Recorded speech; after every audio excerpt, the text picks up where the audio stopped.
So let me begin by telling you about the elections. The elections are scheduled to take place on Tuesday, 13th of October. And there are 47 countries in the Human Rights Council. About a third go off and go on every year. Terms are for 3 years. And this year, in the elections next week, we have 4 vacant seats in Africa. And the countries that are running, there are 4 countries running. So it's sort of what we call a closed slate, meaning there's no competition. So it's Côte d'Ivoire, Gabon, Malawi, and Senegal. Those are the 4 countries running in Africa. In the Asian group, there are 4 seats. There are 5 countries. So there's some competition there in theory. It's China, Nepal, Pakistan, Saudi Arabia, and Uzbekistan. 4 of those 5 countries have very poor records, and we opposed their election, as you can see in our report. In the Eastern European group, there is Russia and Ukraine who are running.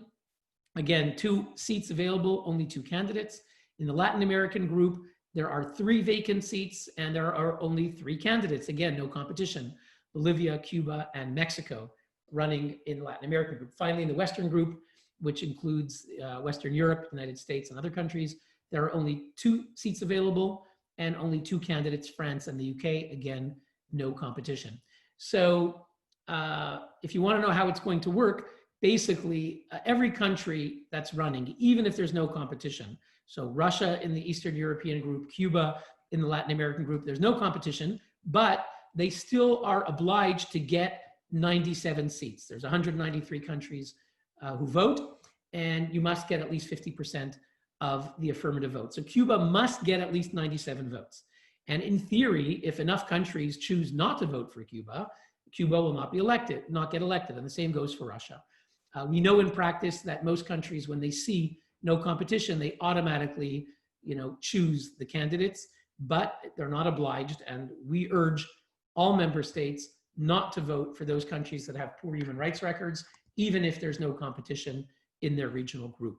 So that's it sort of for the technical things. And I'll just say a few more words about the elections. When the Human Rights Council was created here in Geneva, I was there.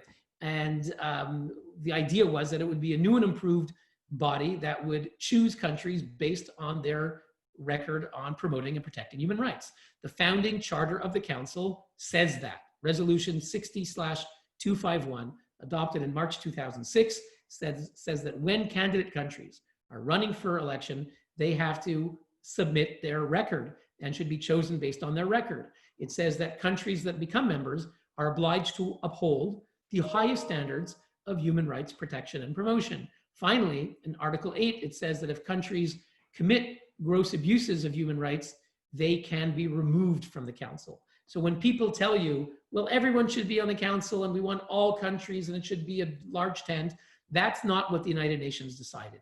The UN decided that the worst abusers should not be there. Okay, so that is a decision made by the UN, and sadly, too often that is not being observed, but those are the rules of the UN and they should be observed.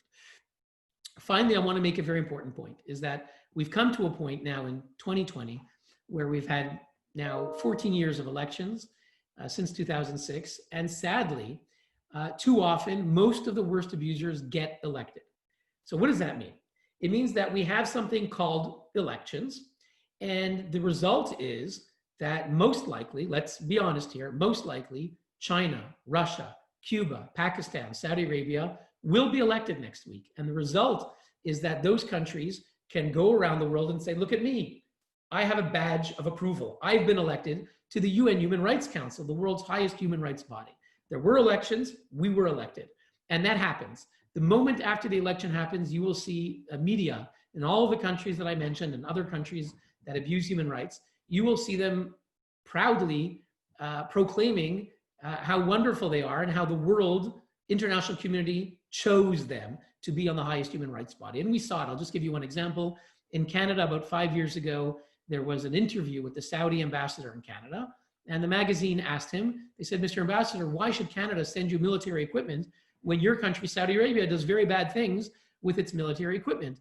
And the Saudi ambassador answered, don't you know, haven't you seen, Saudi Arabia has been elected to the United Nations Human Rights Council. We are members of the world's highest human rights body. So that is the impact and effect of these elections. And so what we're saying to the European Union, for example, we're not a single country, and those of you who follow me on social media saw that for the past week and two, I've been saying, is there a single EU country that will say a word, one word, to oppose these abusers? And to date, not a single country. And if you meet privately with EU diplomats, they will say, well, every country should be there and it's universal.